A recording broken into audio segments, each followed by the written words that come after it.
This is why knowing your keyword search intent is so important, because it's also a primary goal for Google.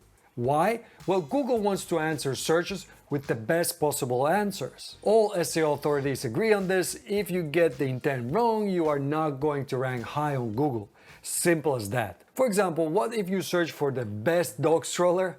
I know it's a bit weird, but it's a real thing, so would you expect to see just one absolutely best option, or many options that you can choose from? Well, according to Google's data, it seems to think you want to see a list of the best strollers. So if you would create a post about just one stroller, it would be a very hard to rank for that keyword. Hello Internet people, my name is Robert, and in this video I'll show you how to discover the motive behind searches, dive into how to check the search intent, and why getting fat can help you optimize for search intent. Tips with punch. First of all, search intent just refers to the deeper meaning of why did a person make a search with certain keyword. There are 4 types of search intents: informational, navigational, commercial, investigation, and transactional. I found this super clear table on Ahrefs' website, so you can just pause this video and take a look at the differences. The link will be in the description too. Or if you are involved with e-commerce, here's another useful table for you from CXL. So how to apply search intent in real life? Well, once you've decided your main keyword for your content, think about what is the motive behind the search. Is it informational intent or transactional intent? Just put yourself in the visitor's shoes. Why am I searching for this keyword? And what would be the most helpful way for me to see this information so I get the full value from it? Also, think about the mental state the person is in when searching for this keyword. Are they in a hurry? Are they looking for a good deal? Maybe they just need reassurance when buying a product.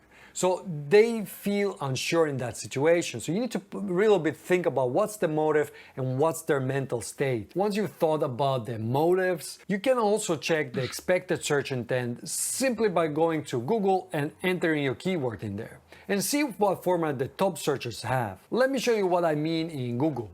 Type how to learn roller skating and you get basically step-by-step tutorials all over the place. Then type best roller skates and you will see Google Shopping on top, followed by local results, and only then you get the list with best roller skates. And then you can try Moxie skates versus Impala. These are different roller skate brands, so if you don't know what that means, look at that. First Google Shopping, followed by videos comparing the roller skates, and so on. I hope you can see what I mean by this. All these searches are related to roller skates, but the search intent is very different. In the first one, you are trying to learn how to use the skates, and you probably already have the skates, so selling to you would be kind of pointless. This is clearly an informational intent. In the second search, you're clearly looking for skates, you just don't know yet what exactly you need, so you research what's out there. So this is commercial investigation intent. And in the third one, you have found 2 great options, but you're not sure which one to choose. This could be either commercial or transactional intent, but in any case, you're very close to purchasing at that stage. Now, some searches also have time sensitivity, like for example, quick breakfast recipe.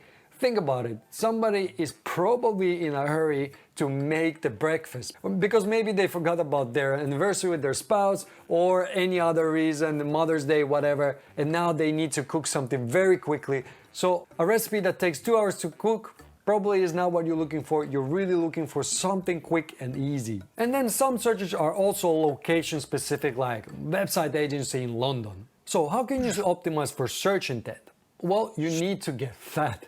And not in a traditional sense, but format, angle, and type, or simply fat of search intent. You see what I did there? No, but seriously, format simply means you take into account what content format the user is expecting to see. And again, this is easy to check by typing your keyword into Google. And then just take a look at the results. Do you see how-to guides, video tutorials, reviews, or maybe it needs to be a tool like a mortgage calculator? Let me show you what I mean with an example. So I've searched for how to do SEO, and you can see after the ads you have first option here, and it looks like it's a list, and there's a serve with featured snippet here, and you can see that it's kind of steps. So if I open this up, I expect to see all kinds of step-by-step tutorials, how to improve the SEO.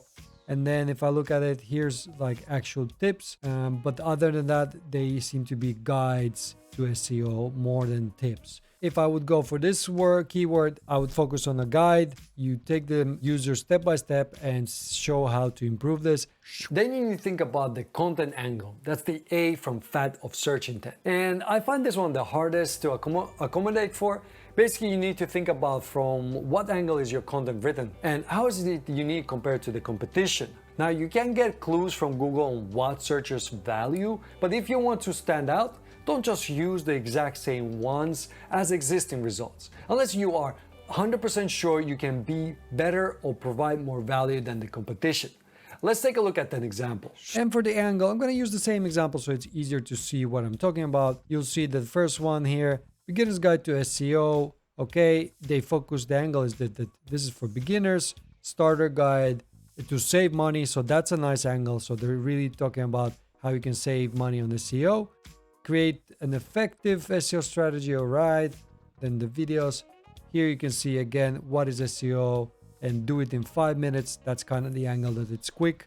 So it looks like it's really targeting the beginners, and that's what's working for these articles. And then we have the type of content from our FAT model. That's the T.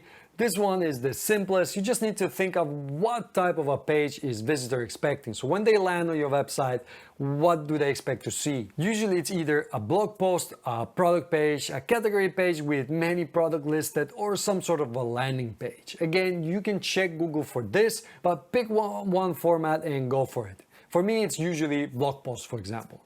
And did you know that most website owners make at least one of these SEO mistakes I talk about in this video right here? Make sure you avoid them by watching it.